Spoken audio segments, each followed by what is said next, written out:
How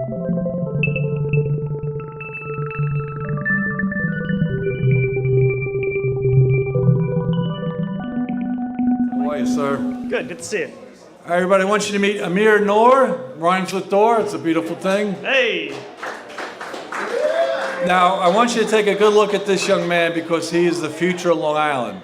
He's bright, he's hardworking, he's driven, and he understands better than anybody that if you're going to have a future on Long Island, you got to work smart and hard and make a boatload of money because when all you guys retire, he's going to be paying the bills. So we want to learn a little bit about what Amir's up to and how he sees the future of Long Island and why he's committed to Long Island while so many of his compadres have gone elsewhere. So Amir, thank you very much for being here. Thanks for having me. Tell us briefly what you do, how you do it, and why you're here. So I work in finance as a financial planner, and I help people maintain their assets, build their wealth, do all the things that they want to do, and not in the way that the baby boomers did, where it didn't work, like your parents did probably, or maybe like you're doing. I don't know. My parents are dead. Thanks, Amir. Thanks Sorry, for bringing buddy. it up. I'm kidding. Sorry, I love you. I'm kidding. Go ahead, man. No, so that's what I do, and I do it in a way that really makes sense, that's adaptive to our new economy nowadays, because if it was working, nobody would complain about it, So you do the financial planning. Now you also help businesses. You're a business planner. You work Yep. with them. Walk us through like what's involved. Somebody has a great idea for a business. Sure. How would you advise them? Sure, so if someone's starting up a business, you really want to make sure that you plan. Nothing really happens if you don't plan for it to happen. And so what I mean by that is, I actually did it earlier tonight, this evening.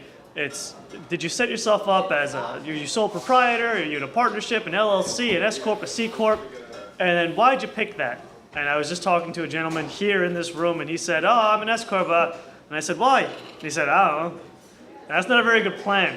If the answer to any question is, "I don't know," it's not a good plan.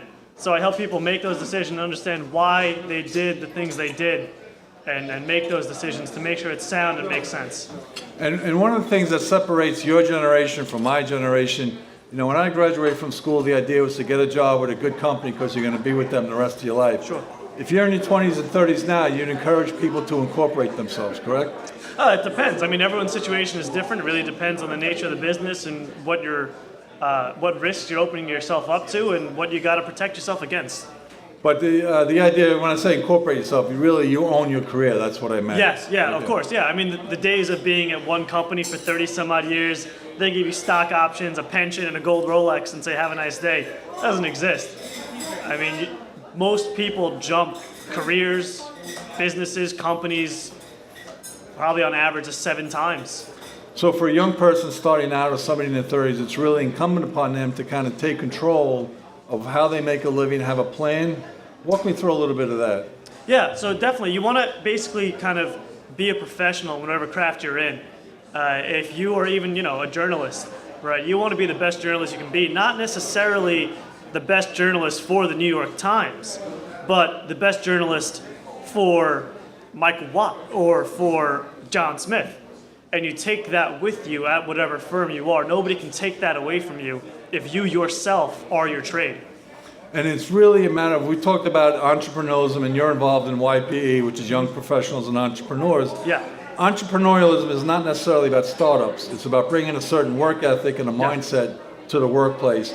I consider you an entrepreneur. Walk us through a little bit about that. Yeah, so an entrepreneur really by definition is someone that's going to take risk.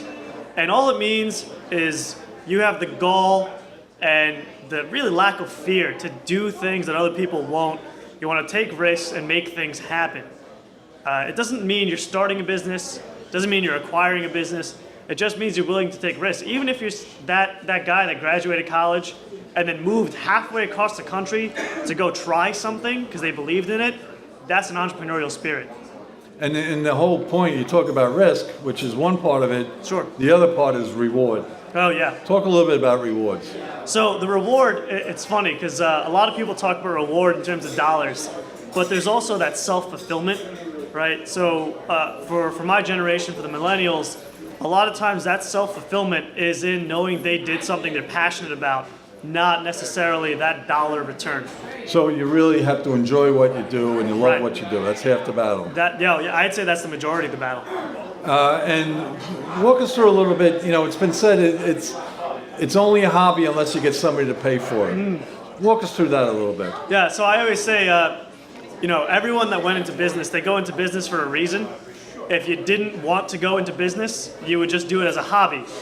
But if you just did it as a hobby, you wouldn't get paid. And that's what just really separates people from just being a hobbyist, being a business owner, is you like something, you want to do it, but you also want to get paid.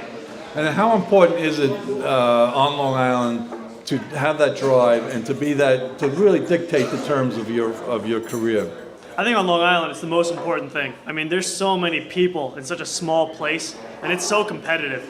If you're not going to distinguish yourself, separate yourself from the rest of the crowd, and say, I'm going to take on risks, I'm going to start this business, I'm going to do this, I'm going to do that, you're not really going to make it here. That's a great point, because the risks are great, but the reward is great. And you look at where we are now in downtown Port Jefferson, there's a lot of people enjoying a lot of rewards. So Amir, thank you very much. Thank Pleasure you. chatting with you. Thank Amir, Noor, everybody.